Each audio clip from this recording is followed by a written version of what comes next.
Welcome to Never Too Serious with Scott and Dave. I'm Scott. And I'm Dave. Welcome back, Dave. How you doing? Number 83, I think, on the books. 83, yeah. Uh-huh. Yeah. Yeah, we're rearing up to that 100. I know after that, I won't even be able to count anymore. Well, that's like 3 digits. I can't do it. You always run out of digits. I had to hold up 4 fingers. Yeah, I have, Robbie from Out of the Blank podcast. Yeah. I mean, he's over like 1,000. Like, he does so many podcasts, it's just ridiculous. Oh, I thought he'd been like 1 million by now. Well, I don't know what he's on, but he's probably 1,500, maybe even more. Wow. But there's so many podcasters out there, even like Joe Rogan. He does multiple shows, you know, every week. I don't know how people can do it. Well, I'll tell you, they probably don't have to go work all day long. This is probably their job. Yeah, it's probably their job, and they probably enjoy it, and they get to like thrive off of it. Yeah. You know, wouldn't that be something? As soon as they done, I think about it sometimes. It'd be really cool to be able to just get excited about doing the next one. I don't know, it's cool. I do get excited about the next one, but I know that it's unpaid. But it'd be it'd be nice to be able to go get excited and go, hey man, we might be able to hook up another one today. Yeah, if you had that time, it'd be neat. Yeah, instead we took vacation in the summer, so. Yeah, maybe I took. Well, we were a little selfish. Hey, I took a day and a half off. Yeah. Yep. You work way more than I do. Well, I don't know what to say about that. I need to stop. Yeah, you do. Maybe next June. Maybe next June I'll start. Yeah, you should retire. Okay, what are we talking about today, Dave? I'm talking about cheaters. Cheaters, that's right. Yeah, not even your typical, stupid man cheating on your girl or your girl cheating on your man kind of a thing, which is bad freaking enough, right? You know what? There's tons of that. When you were saying, yeah, let's do some cheaters, I saw so many relationship-related stuff. I'm like, oh my gosh, I know this is not what Dave was wanting to talk about. I didn't talk about idiots. Yeah. No, I'm just kidding. I definitely wanted to talk about idiots. I just didn't want to talk about relationship cheaters. And I wanted to talk about mostly what goes on in sports, some crazy stuff that goes on in sports. And what really got my eye was there was something else that was going on there. And I'm not even a bass fisherman, but there was a tournament that was going on, and somebody got caught cheating. I'm like, ooh, what's this about? And what makes it really good is they didn't just get caught cheating; they got caught cheating with a group of people around. So because I hate cheaters. Yeah. Relationship any cheaters. Yeah, you like rule followers? That's what I am. If there's a competition. A dull life, me, that's what I am. I follow the damn rules. Most of the time I did go 72 today. Oh. I just put that out there. Did you get caught? Not that I'm aware of. Okay. Then it doesn't matter. Maybe next week I'll get something in the mail. Yeah. I don't know. But yeah, so I was watching this and I'm going, well, what are they talking about? And because there's so much screaming and yelling, and they're like, call the cops. And so this guy grabs this knife and takes a fish that's already been caught. It's in this little tote or basket, takes it out, guts it, and he's fishing it around inside of its stomach and pulls out looks like a mini egg, and he tosses it into a bucket, goes clunk, clunk. I'm like, what the hell is going on? And, I don't pick up too quick on things. So he grabs another one after he's sitting there having a discussion with some people saying, hey, man, apparently it's one of the cheaters. And in fact, do we have names of these people? Yeah, I think we do. We should blast them because they shouldn't do it again. And I would be so shocked if they ever did it again. I mean, they are getting so known out there for their cheating. Yeah. Here, Scott just pulled something up. Well, we have Jacob Runyon and Chase Kaminsky, if I could say that right. Yep. And they are big winners. And they're celebrating their win. And they cut, if I'm correct, I don't know how many fish. I saw them cut open several fish. I saw them at least 3 fish. I saw them cut open. And I think, if I say it right, they took out like 8 pounds of weights out of the fish. Wow. And it just blows me away that it's such a big deal. This bass fishing, and I know everybody's passionate about their sport, I know, but so are these people. Very passionate. They take a lot of time, a lot of money to do this. I used to watch bass fishing and other fishing shows on TV. Yeah. Yeah, when it was TV, not streaming. I'm sure there's tons. If I wanted to look for it now, I'm sure there's tons of content. But back then, it was like the local public broadcasting. Yeah. And once in a while, they'd have something like that on. I'd catch it. But It's a big deal. I happen to know a gentleman that competed, and he took his kids out, and they competed, and they were big winners, and they go the other side of the country. You know, I mean, big deal. And everybody wants to know that they have a shot. Mm-hmm. And when this comes around, how many times did they do it? I mean, and I'm probably going to be annoying and say this a lot, but these people actually sleep at night, you know? I mean, how do you celebrate that? Hold that up and knowing that you and claim that you're a winner and feel good. I mean, personally inside, because you know you're not a winner. Yeah. You know, well, especially when you do it so deliberately with, adding lead weights into the fish. I mean, I've lost some hooks and some lures and stuff inside fish, and I'll cut it off, and when I'm cleaning the fish, I'll pull that stuff out later. But this is not that. This is We're intentionally adding weight. Like a couple of walnut-sized solid lead, inside of it. And I don't know how they did it. Yeah. When one of the gentlemen was cutting open the fish, he pulled out like a fillet. He goes, "Look, a fillet."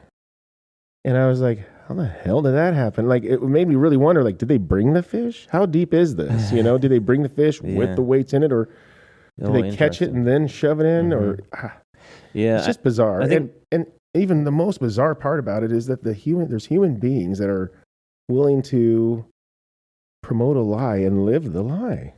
Well, my gosh. Well, and it goes beyond just having cheating to win a competition. There's actually prize money associated with this. Right. In fact, I don't know if it was this one, but I think it was like over 300 grand. That's a lot. Well, and think about the other thing is, these are, well, I don't know if I can call them athletes, but these competitors are sponsored. Oh, big time. They have boats and gear and other stuff. They have a lot of flair patches of who's supporting them and stuff. Yeah, it's like NASCAR and uniforms. Right. And you don't want to screw up. And frankly, maybe I could say like NASCAR, these guys will beat your ass. I mean, I am so shocked that guy was standing there because rightfully so. Rightfully, I'm old-fashioned. I mean, I don't want anybody to be a victim of violence, and I don't believe in violence, but at the same time, I believe in punishment. And sometimes a good old-fashioned ass beating is what it's called for. Yeah. Maybe people had a little bit more ass beating, they wouldn't do so much. I don't know.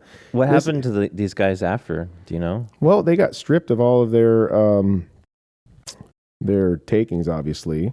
But this is so new. I don't know the full what the consequences are yet. I mean, this happened not just I could say days ago, and this is October. Yeah. So, but I'm sure they're never going to be allowed to be fishing again. I don't even know if there would be some kind of legal. Yeah. I mean, I thought that I saw some sort of news headline that said something about being arrested. Being arrested, right? Yeah. I didn't get that far. I didn't get to see if they had gotten arrested, but I mean, I don't know what that would be like, defrauding, the organization, but I don't know. I don't know enough about it. Yeah. I don't know if it's an arrestable offense, but man, it is an ass kickable offense. It's so bad. It's so, and you know what? They probably have kids. They probably raised somebody. Yeah. It just shows who they really are. Well, I mean, in sports, I mean, in any sort of competition, there's going to be. I mean, you've seen it in poker, which is crazy to think. I've never heard of such a thing. In poker, everybody's straight. But I mean, there's so many, in gambling, there's really a monetary gain potential for that sort of thing. It's not just about being famous, but they do have they have tournaments, and these people get caught. I think I saw one where, there was real cheating going on. Like, people knew what was coming up in the, in the dealing, and people were. Yeah, that's called the house. Communicating. The house is always cheating. Yeah, communicating what other people had, and it's just I found one that it's kind of recent. The Miss America pageant. Really? Yeah, there was. There's not a lot of detail right now, but evidently Miss Texas won. How do you cheat on a Miss America pageant? Well, it's not like I'm a real pageant watcher. Really? It's not something I'm really interested in, but it caught my eye because this has been a tradition for so long. And then how do you cheat in it? Well, it's really there. People are talking about that the judges were just heavily favoring this person, and this person had been chosen before the competition was over. That they would. So sad that all the other people don't have a chance, and they go there thinking, I'm going to do what I can, give it my best shot. Same with, going to the state fair with your cow, or you're showing your dog. If somebody's already got it, you put in years of time. It's not it's not fair. Well, it should be a bigger deal, I think, than it really is. In the Miss America pageant, there's such a strict code of like conduct, and when you win that competition, you travel around and you do all these this goodwill tour, where you're trying to help these different organizations, and you're supposed to be like this embodiment of great. You're going to clean the graffiti off the walls with a smile. Yeah, feeding the homeless. Yeah, and these girls, I guess they work pretty hard to do what they do in these things, but when the standards are high and everyone knows that it should be this very honest competition, and then you see people cheating. Yep, makes you wonder, why would you even put any stock into that? Yeah, why would you play Call of Duty anymore if everybody's going to be cheating? You know what? Speaking of, so I was looking around. They have esports, and they have I think it's Counter-Strike. I don't play a whole lot of esport type games. Yeah, I like video games, but the ones that are like tournament game, where professional people, I don't normally play them because people are just so stinking good that it's not enjoyable to me. Right. I'd rather play with my friend. Well, not you, because you're really good. But not anymore. You can have fun now.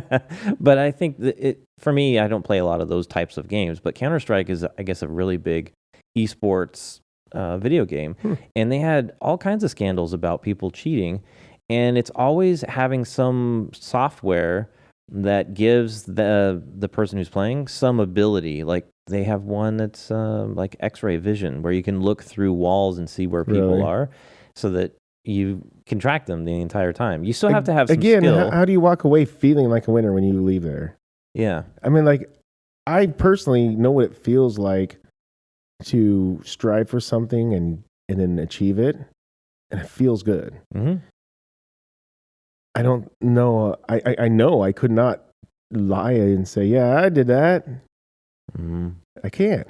Especially if it's in... It would eat on me too much. It's one thing to just kind of screw around with your friends. It's another to have it as a real official thing, where these guys get ranked. I know. It's like, I like going around saying, yeah, it's 8 inches.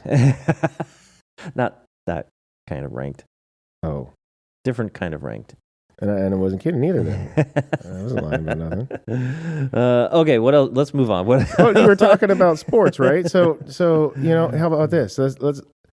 I want to go back into, I think, 2000, because that, we're talking like that was kind of, it's despicable. But what about we're talking about sports? That's bad. What about the Olympics? That's really bad. Yeah. What about Special Olympics? No, yeah, you'd mentioned this one to me.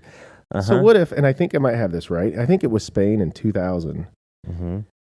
They wanted to win, and here's the deal is they wanted to help, believe it or not, they wanted to help the special needs kids. And the best way to do that is, if you were to win a gold, you will get sponsored, you will get help. And they thought if they could just win one gold, it'll get noticed enough to where they'll get help and support to help these kids. Truly, that's a good thought. Yeah. But in order to do that, they had to stack the deck to make them win. So they had to go find 12 basketball players that are willing to lie and go along with it. And here's the funny thing is they still have to take these IQ tests to make sure that they're like under 85. They have to, they categorize, I think. And so that means that all these people would have to attempt to take all these tests to dumb themselves down, if you will, but yet not be too. Yeah. Would that be hard to do? Yeah. So I mean, they had to really go through a lot because they have to go through a process to get there, and so they got there, and they won. Mm-hmm. Yeah, and I still can't believe that there's all these people that would fraud the handicapped people with anything just to feel like a winner. Yeah. I mean, I get that's their goal or their point, what they wanted to do, but what they were stepping on to do it was outrageous. That seems very, very low. I mean, low. Yeah. You know, I'm sure it'll get lower. It could get lower than that, but that one struck me as really. Yeah, you're gonna cheat to beat handicapped kids. Yep. Yeah, that's really really low. I know that I've done some coaching in Paralympics. So these athletes have different physical disabilities. They're not. Oh, sure. You know, I don't know what you would consider like a mental disability or they don't have Down syndrome or anything. They might have like a amputee. Yeah, perhaps. exactly. And so they will sort of run them through these different tests to figure out what category they would put them in, so that they're competing against other people who would have similar restrictions for fairness. For fairness, exactly. And believe it or not, and for fun for them. Yeah, so my guess is that's what these folks had to go through, but you know, with some other IQ testing. But yeah, that's super sad. That doesn't. That pissed me off. You had mentioned Tanya Harding. Yeah, I don't know if people knew. Some people might have just thought, hey, this is a professional boxer that lasted a year, or she's that person on Comedy Central on the making these funny little. Or even say, who is this person that's making these funny little, jokes about people? She has some little side gigs on Comedy Central. Like they'll play a funny video and she'll make a smart ass comment about it. And so a lot of people may not know who she was or what she was doing. But what was it in '94? It was in the mid '90s. She was going out to be good. She's a great ice skater. And she was going out to be going out for the Olympics, and so her husband or fiance at the time, can't remember, Jeff Galooly, he decided to hire a couple of goons to go bash in Nancy Kerrigan's legs.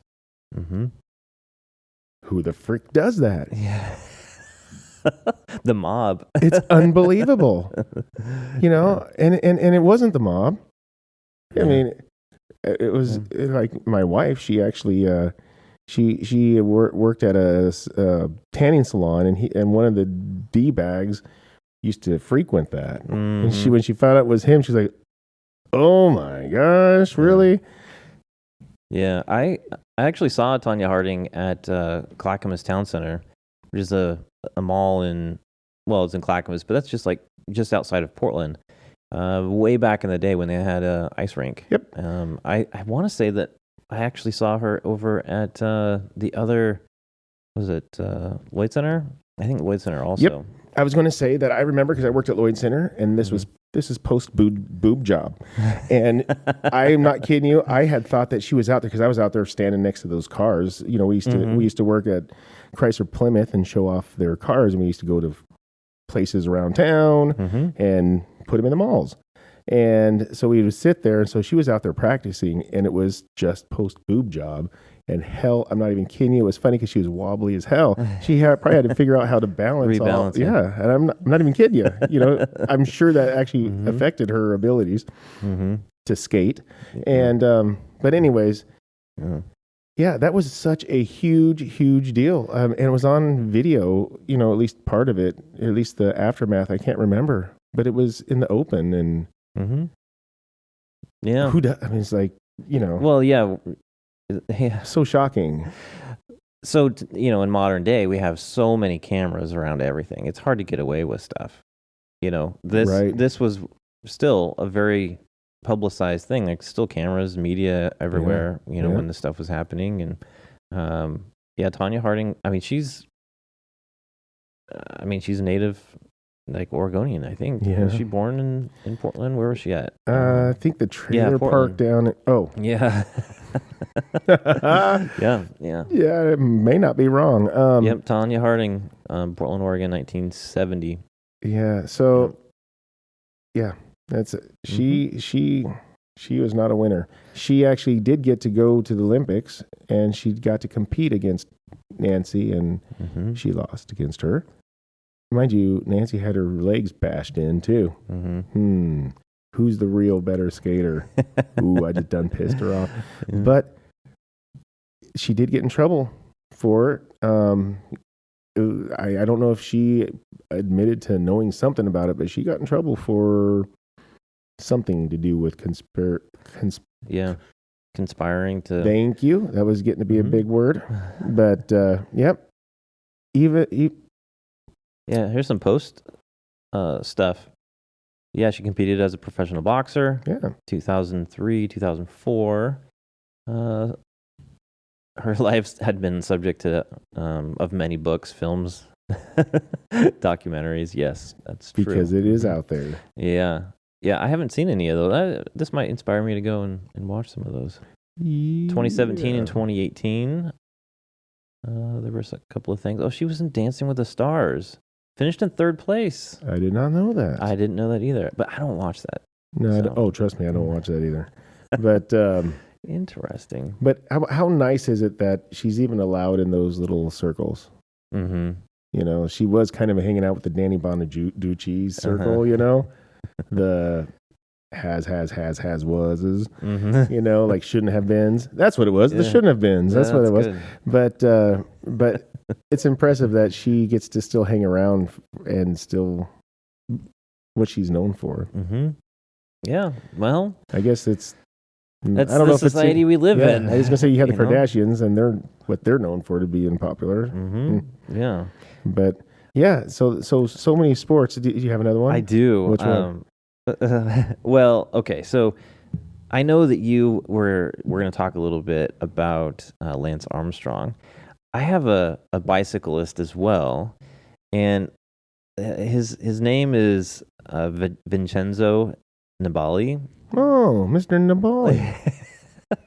And what cracked me up is that he was a really good like cyclist, and it's so obvious with all the cameras everywhere. I mean, they have like helicopters, drones. This stuff is covered, you know, on these you know, these like tours or whatever they call them. But this guy had one of those you know, one of those cars drive up next to it, you know, that carries stuff for the bicyclists. Sure, yeah. and you know, they do some other stuff. It's their pace car or whatever you want to call it. And he grabs a hold of like the mirror, and the car takes off. And you can see him. He's like the front of the pack. The car moves in close. Shall I play the video? I have video footage. It totally cracks me up. He just did it out in the open? Yes. He's like going 75 miles an hour down the road.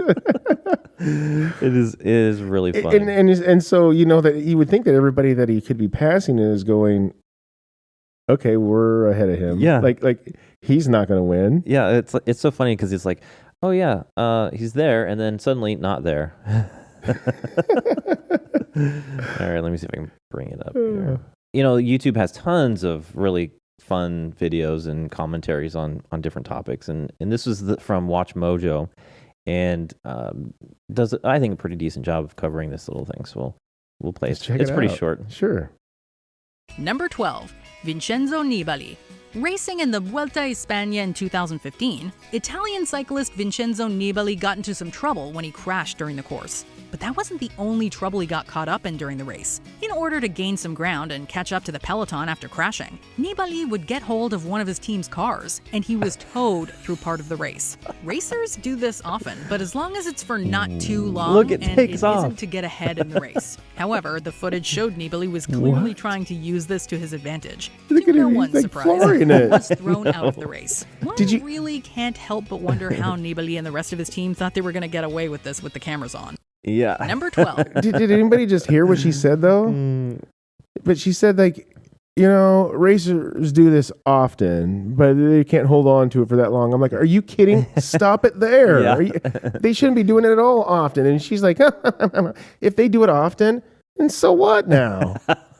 Somebody's always got to take it to the next level. Next thing you know, it's not going to be, it's going to be like, that's going to be the gig. Grab your car and go. I mean, there's a pretty good bunch up of cyclists, and the car comes up, and he grabs a hold of the side, and suddenly there's a massive gap. I mean, like he just took off. Like the car's like, I'm out of here. Exactly. And he's like, me he's too. Right there. Everybody else there is cussing him out and going, what are you doing? Mm-hmm. Yeah. Wow. Yeah, but it's like it looks like a helicopter shot. Maybe it's a drone shot. I don't know, but I mean, it's so stinking obvious. It cracks me up. Yeah. Cheater. Yeah, of course you get thrown out of that race. Wow. That seems appropriate. But then again, this was the wide open, everyone could see it. Lance Armstrong, that wasn't right. That was harder to detect, right. It? Well, Do you know what the story is behind him? Well, all right. So he's very into himself, and so he just wants to be a freaking winner. And so he just started doping. Mm-hmm. And he won like 7 in a row. I'm sorry, after 3 in a row, I'm shocked that they weren't going, all right, we got to check into this guy. Because that's rare as hell. And this guy won 7 in a row. And, what gets me about this is, they had interviewed him. And he's so full of himself and still hasn't learned anything, in my opinion, because he said he would totally do it all over again. Well, piss off. You're a fucking cheater. Piss off. He said he'd just do it. He'd probably do the same thing. Yeah. Wow. I'm like, well, good. That's what the kind of guy this guy is. Yeah, that's a testament he's to all his for character. Himself. He's obviously not going to. You know what? And the thing is everybody loves him. Everybody loved him. He was with Sheryl Crow for a while. Yeah. And I think even she was like, I just felt like I was a freaking cheerleader for the guy, and I think that's just what he's all about. He's just a narcissist, and he just wants to be the big guy winner. Yeah. Well, he was such a winner. He was just dominating for a long time. In a huge way. 7 in a row. I mean, my gosh. I mean, and, he also battled cancer, and, or did he? Maybe he just wanted sympathy, when you have a freaking cheater, I wouldn't, I would think, nothing would surprise me. Yeah. Well, I wonder if doping can contribute to cancer. That is a good question. I think it can, actually.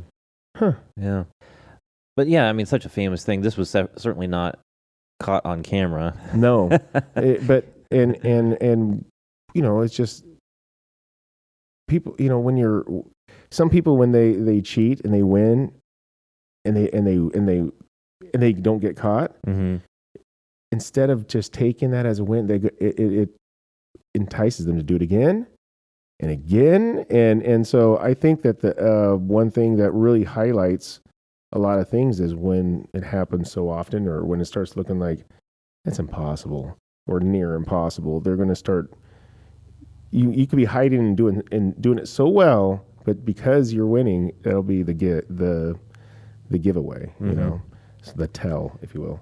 But I can understand when you get to a certain level of fame, you want to maintain that. A lot of these people, that's kind of what they want. They want to be recognized as this great, athlete or whatever.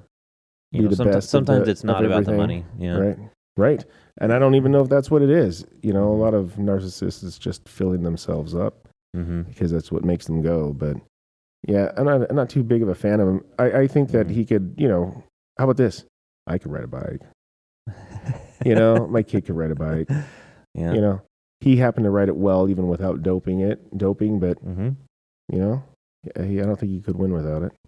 Yeah. So there's other people that could. So. Well, you get to a certain point where, your body, it's hard to keep up. Some people reach their peaks at different times, and, people have different, I'd say they go through cycles. Athletes go through different mental cycles of being like on their game and off their. You can agree. You can see a lot of athletes through the years. It's hard to be on top constantly because there's always someone else coming up, and then you've got these different. I mean, Tiger Woods is a good example. Mike Tyson's a good example. These are. Hey, Mike Tyson still take him. I think every single time that I've watched Mike Tyson fight, I'm in awe of his abilities. But he got to a point where he just wasn't in it anymore. You know why? Because I think it's probably when he battled his rage. Mm-hmm. Because he had a rage problem, not just an anger problem. Yeah. I'm talking, there's a couple steps past that. It was rage. And he bit a man's fucking ear off. I know. For the whole fucking world to see. Millions and millions of people watched it. Yeah. And he's like, what? Let's go. Like, you just went to the other side, man. But Evander Holyfield, aren't they somewhat friends? I don't know if they're friends, but I will tell you they've hung out and stuff and chit-chat and stuff afterwards and talk about it with his, with his divot out of his ear. Yeah. But it's hard to be. I mean, I thought Mike Tyson was so phenomenal. I thought how do you beat the guy? And then you can see that he started. I mean, he had financial issues and a lot of other things that came up. But a wild life, and that really messed with his game. Yeah. If it's we're talking cheating, biting one's ear off to win is probably on the steps of that. Don't get mad, Mike. I love you. Don't need him knocking on my door. I heard of somebody that did a light little rear end bump, and he got out and beat his ass. Like, oh my gosh, Mike, I love you. I'm so sorry I did. Nope, you're gonna swallow your teeth today. Yeah. But cheaters. Yeah, cheaters. Okay, so we were talking about Lance Armstrong. He did, Tour de France and Tour de France. That's right. We should have mentioned what he was winning. And he also did some triathlons. Well, I came across another triathlete, an Ironman, but this was a woman. And Iron Woman. And it cracked me up. Her name is Julie Miller. Cracked me up because she was like an established athlete. Like, she was good at what she was doing. And then there was a race that she ran where no one really saw her like move through the race. She just kind of showed up and like had a massive, compared to the other women, a massive win. And come to find out, she was taking shortcuts within the race and not actually doing the whole thing. I have a little clip. You want to see that? I do. All right, here we go. 3. Julie Miller. Despite her already impressive track record, Canadian triathlete Julie Miller surprised everyone by winning Ironman Canada 2015 in Whistler, BC. Comes back Though all she'd won her dry. division in the 2013 tournament, as well as winning her age group at the 2014 long course triathlon in China. None of her Ironman co-competitors actually saw her on the course in Whistler. According to many, she finished first without completing the entirety of the course, constituting serious misconduct. Following a thorough investigation, it was determined that Miller couldn't have possibly finished the course as quickly as she claimed to, and was therefore disqualified. Miller can keep denying everything. So they didn't prove it, they just calculated that she couldn't have. Yeah, that was a less tracked race for this individual. But what if she had, like you were talking about, one of her days that was on her on game? What if she was scared? She was scared for her life. I know you can run a lot faster when you're angry or scared of your life. I'm not sure. I tell you what she probably did is she probably looked back at her hero from 1980, Rosie Ruiz. She probably took an idea from her. Because tell us about Rosie. Well, in the 80s, Rosie, what is it, the Boston Marathon?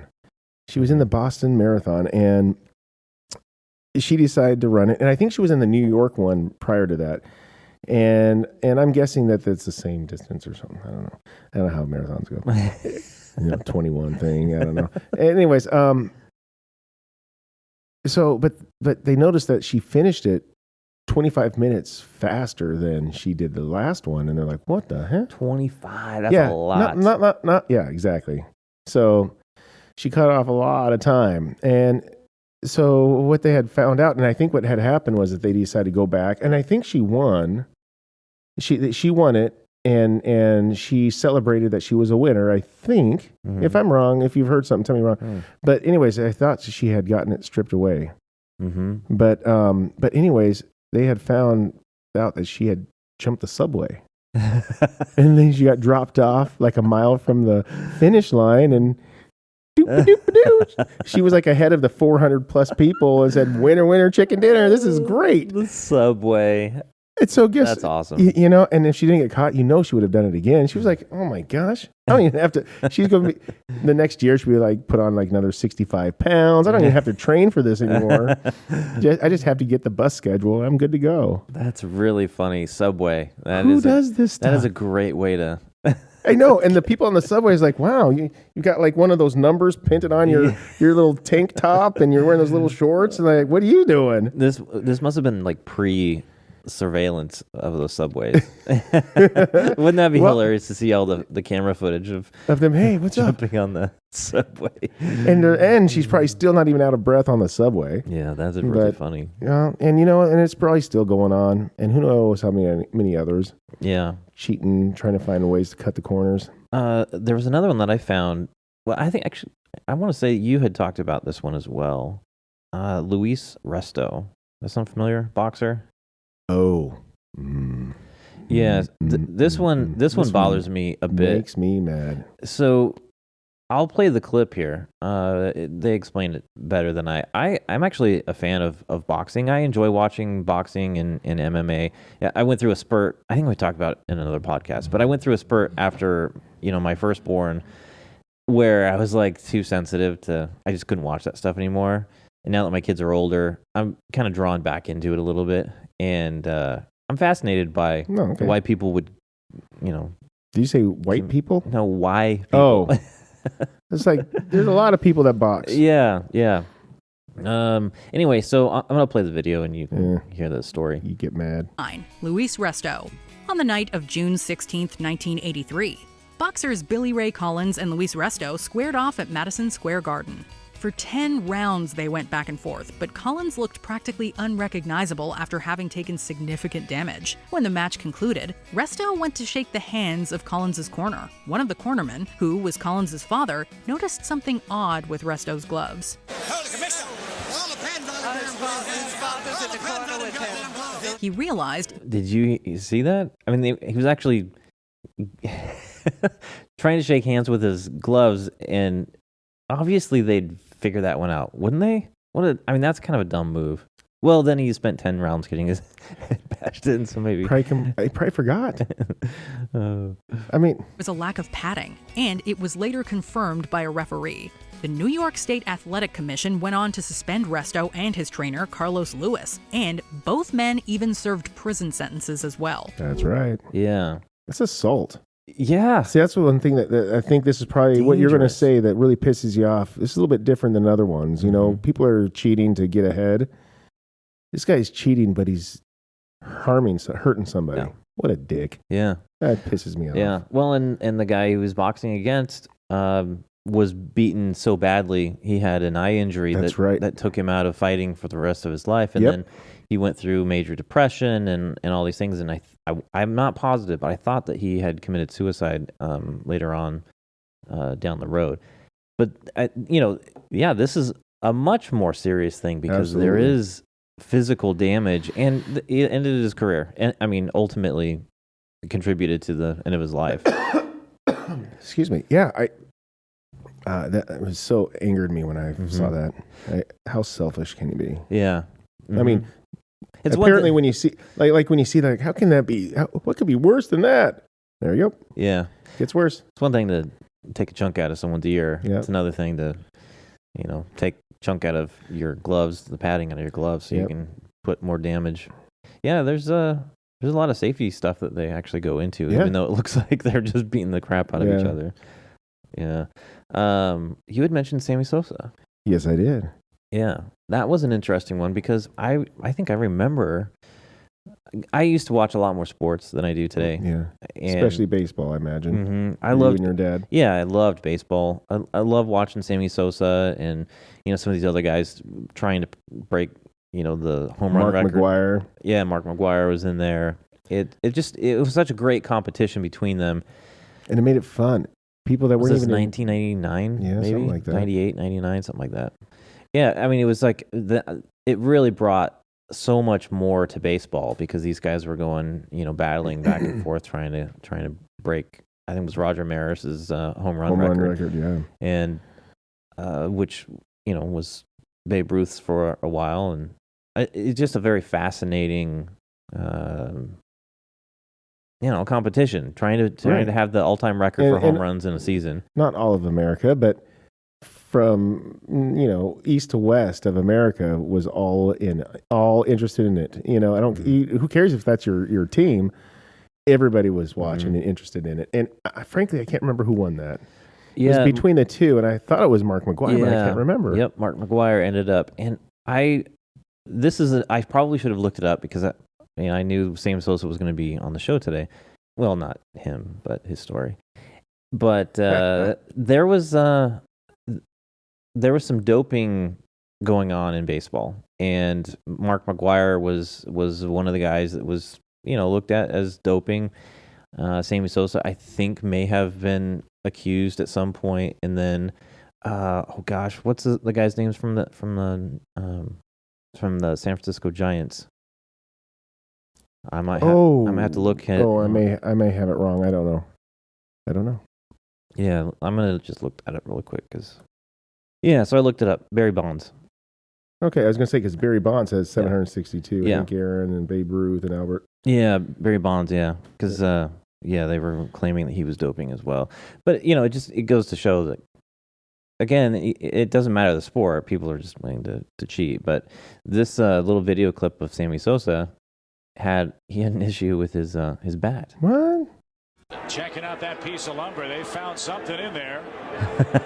Let's see what the rest of the crew can discover here. During a game between the Chicago Cubs and Tampa Bay Rays in 2003, in the bottom of the first inning, outfielder Sammy Sosa hit a ground ball so hard his bat snapped in half. Umpires investigated the pieces of the broken bat and noticed pieces of cork, a material that's banned in the MLB. Sosa was ejected, and he later claimed he chose the wrong bat during the game and that he only used it during practices. Sosa was suspended for 7 games, and many consider this to be another blemish on his otherwise impressive and Hall of Fame-worthy career.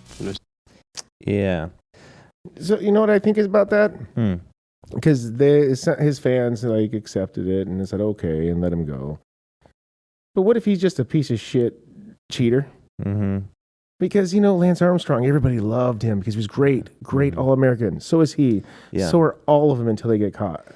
Yeah. So is the Spain Olympic team until they found out they just got out of their wheelchairs and just ran to the subway. Mm-hmm. I mean, Sammy Sosa was he was such a he wasn't a showboater nope type player. I know. Which is why a lot of people really liked him. I get that. And, and I know that there's can be accidents out there, but at the same time, he got a lot of grace because he was like that. But what if he's like that because he's a cheater? Because he, that, it's just his gig, like Lance Armstrong. Mm-hmm. I wish that I could find a corked bat and go swing. See the difference? Yeah. Yeah. It's hard enough. When I was a kid, my dad used to take us out. Baseball was his thing, and we used to go play. We'd start off, and of course, when we were super young, we were playing inside the house, and then it eventually grew to, the yard. Then we'd go to tennis courts, and it was always a home run contest. It was always my dad's out there pitching, and we're just trying to swing for the fences. And so we'd go from, a small enclosed space, like a tennis court, trying to hit over the net. And then that grew to hitting it out of the tennis court, over the fences. And then eventually we'd make it out to a baseball field. We tried hit it out of the infield. And then we had this massive egg crate of softballs. And we'd line them out and make a home run line. And that home run line kept growing until we got to the actual fence, and then we'd hit it over those fences. We were like little league, baseball fields, and then we'd move up to high school. So you knew where? Yeah, we were constantly. The distance. Yeah, we were constantly trying to grow and hit baseballs. But we were hitting softballs, and we were hitting with aluminum bats or whatever. And my dad had I want to say a couple of wooden bats. One that was like obnoxiously heavy, and so it was really hard for us to use. But wooden bats do not hit baseballs nearly as far as like aluminum bats. Yeah. And I never had an opportunity to swing a corked bat. I was wondering what it would be like. What would be the difference? Yeah, I wouldn't know. Yeah. I wouldn't know. Yeah. I tend to miss the ball anyways. It doesn't matter what kind of stick you give me. Did you ever go out with us when we were kids and do the home run games? Oh, I think a couple times. Mhm. A couple times. But yeah, no, a couple I times. mean, you definitely did when we went to the brothers camp out and we're hitting it off the dunes, though. No, that was like try to kill your friends is what that was. When a ball comes down at 260 miles an hour, that's not a normal game. But we all were happy to play it. We were, yeah. If it hit any of us wrong, Mm-hmm. somebody's going to have to carry some fat ass out of there. Yeah. You know? Yeah, well, we did, dive out of the way on some of those. I know there's a couple times I was like, I ain't going to go for it. Yeah. It's like it just has some heat. Yeah. It's like coming out of from the atmosphere, and it's just it's just amazing. What he's talking about is we'd go up to these dunes and in Florence, Oregon, and these dunes are, I don't know, how high up do you think they are that we'd go? I don't know, 100-foot climb? I don't know. It sucked. It sucked to climb up there when it's your turn. If you haven't played 500, is if you hit the ball, if you catch it, it's 100. If it's bounce once, you get it, it's... Yeah, we kind of play with remember. the points, yeah. Yeah, with points, but then whoever gets the 500, they get to go up and hit the balls for the people. And then we have to climb our butts all the way up this dune of sand. But when we hit the ball, it's not just, moving out there. It's it's coming down an elevation too, and it is coming down fast. Mm-hmm. And it's fun, but I don't know, man. I couldn't imagine if that hit me anywhere, let alone something soft, I know. something important. Yeah, I wish I had. I'm sure one of the uncles has footage of us playing. Yeah, It's I could envision, especially that big one in Florence right now, from if I turn around with the dune to my back, what it looks like to the left and the left and the right. Mhm. I remember. I don't know. It's crazy. crazy. I want to say I do have footage. I'll play it here when I edit this podcast. I'll put it up. Excellent. Yeah. That'd be cool. Okay. So I actually did find the footage, and on screen you can see that this is Florence. Pretty tall dunes. My older brother Tony, when he was about 15, hitting baseballs off the dunes, to my dad missing a diving catch, and him doing it again and missing again. And his brothers, my uncles, are laughing as he's missing it. And then my Uncle Mark throwing his glove up to block the ball while it's coming down. My dad catches the ball and then catches my Uncle Mark's glove. I was reaching out with my hat to catch the ball, and the ball came down so fast it ripped the hat right out of my hands. And then my dad and my uncle playing around on the dunes. Always good times, good times. Okay, so in other, did you want to keep talking about Sammy Sosa? Well, no, I thought it was a good one because it was he's still, a lot of people like Tanya Harding, people were kind of okay with it in a weird way. Yeah. Sammy Sosa celebrity is one of those things. Right. And Sammy Sosa was one of them that had a good reason, a good excuse. Mm-hmm. But then again, everybody kind of has an excuse or a good excuse. And so I don't know if he's a D-bag or if he just had a bad day at work. Yeah, or if he really did just grab the wrong bat. Yeah. I don't know. I I like to give people the benefit of the doubt. don't. Screw those guys. In other sports. In other sports. Football. Football, Deflategate. This one, to me, when it was happening, I thought, not a big deal. Why is this a big deal? And it turned out to be a big deal. Yeah. And so if you're not familiar with Deflategate, New England Patriots, this was the AFC Championship in 2014. They got a little in trouble because they had underinflated footballs that they were playing with. Yep. Makes it easier to catch, grip the ball. Mm-hmm. especially when it's in cooler weather, which evidently Tom Brady was playing in.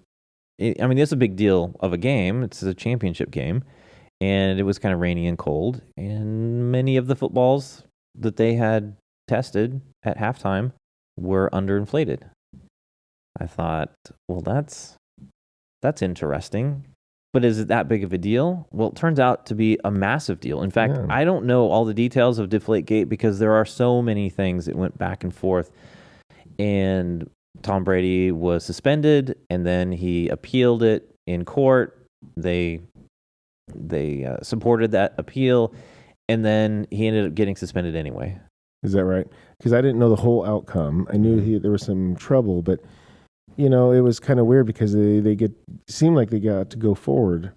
Yeah, it was like, oh yeah, that, but didn't they still get to make it to the Super Bowl? I mean, yes, they did. In fact, they won. Right. Mm-hmm. And then the next year, and I'm like, hey, but these guys are the cheaters, right? I mean, why are we letting them win? And then we're celebrating it, and then it doesn't seem like they're getting punished that much. But I don't understand. I mean, I don't know. I don't know. I guess what the right punishment would be. From what I understand is that at halftime, the officials did check the balls and make sure that they were inflated and to the proper amount. And so the second half of the game, the balls had been checked so that the second half had legal footballs in play. And then I want to say this was like a 500 and some odd day investigation finally concluded. And it went back and forth with who had admitted what. Tom Brady never admitted to having anything to do with it.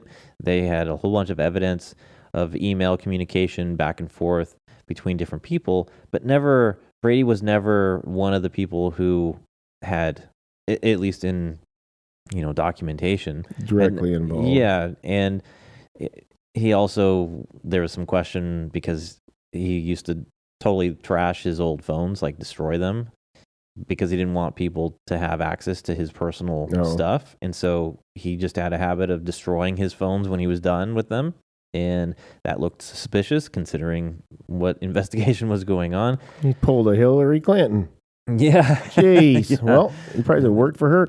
Yeah. But we'll keep going. No, it's just there's so many different things that went back and forth. Ultimately, he did get suspended. And well, he should. You know why? Let's say he wasn't involved. Mm-hmm. He's a professional, and he's probably one of the first people to tell you how awesome he is because he is talented. I'm not going to get him wrong, okay? But trying to tell me that he wouldn't know once you grab that ball something's not effed up? Mm-hmm. Oh, I think you would. Because why? Because you're fucking amazing. Ask yourself. You're going to say that you are an expert at handling the ball, right? You're a freaking quarterback. Yeah. Got some fat rings on your fingers. It would be similar to in like basketball, knowing if a ball is properly inflated. Not dribbling right. You handle it and you catch it. Mm-hmm. The receiver. You trying to tell me the receiver didn't know? Yeah. Mm-hmm. These guys are experts with it. That's my point. They know what they know, and I think they're all involved in it. I'm not saying whoever you want to like go back and forth. I think it's a team is involved in it. Mm-hmm. Well, it's too big. Well, they had so many different people come out and talk about the science behind, the deflation of the ball, depending on, so much money behind this one. Oh yeah, they will spend. Well, they said it was like over $22 million, I think. Oh my gosh. In cost to go through this process for 500 and whatever. And they should have just said, dude. I mean, how about this? If people were, I know they're cheaters, so that, they're going to be liars too. But if they were just like, yeah, man, I just jacked it up. Yeah, don't investigate. We screwed up. We're not going to do it. Just save it. No, they should be responsible for that too. Mm-hmm. Oh, so much money. And that's why they're trying to, it's all saving face. And they're just like, shell it out, make it sound good, make it sound right, make it sound as good as we can so this corporation can move forward. Well, and, oh my gosh. when the NFL has been under some controversy, and they haven't. The NFL is a big organization with a lot of money traveling through it. It would make sense that they would put some effort into making sure that people understood that their sport is fair. But there was a whole lot of money spent on this one thing, and Deflategate. It just didn't seem like it was that big of a deal. It was one half of a football game. I don't think it's that much of a big deal. Why they made this so big? I get it's a huge deal in turning over a game, Mm-hmm. but it's just the money. There's so much money involved that they had to probably spin it to make it right. I don't know. It's like it was ridiculous that they had to go this far to resolve that situation. I think my buddy Jimmy. Hey, shout out to you, Jimmy. You are probably still pissed about that Super Bowl because the Patriots came back to win the Super Bowl against the Seattle Seahawks. Yeah, that's funny. Yeah, I was rooting for the Seahawks, but Well, if you would have known who the cheaters were, yeah, then we all would have made some money. See, that's not fair either. I'm not a gambling man, but my guess is if you You had liar. some You're married, aren't you? And we're all, every married man's a gambling man. No. Yeah, I didn't realize the odds. Yeah, there you go. No, I don't like. I'm not a gambling man either. I don't gamble much. Yeah. Anything else on your list? Man, we really could keep going and going and going. There's a lot. There is. And maybe we should do another one because cheaters suck and they should be, remembered. Mm-hmm. But yeah, we could leave it at Deflategate. Yeah. Well, yeah. Maybe folks want to put some more stuff out on the comment section. Yeah. If there's anybody else you'd like us to cover, please let us know. That'd be 'cause fun. We're glad to cover it. Yeah. All right. Well, we'll wrap it up. Thanks for listening and watching. Please tell a friend. Help us grow the audience. That'd be great. More information on our website. NeverTooSerious.com. And find us on social media, Gettr, Parler, and Twitter at the NTS Podcast. And until we see you next time, take care. And be safe.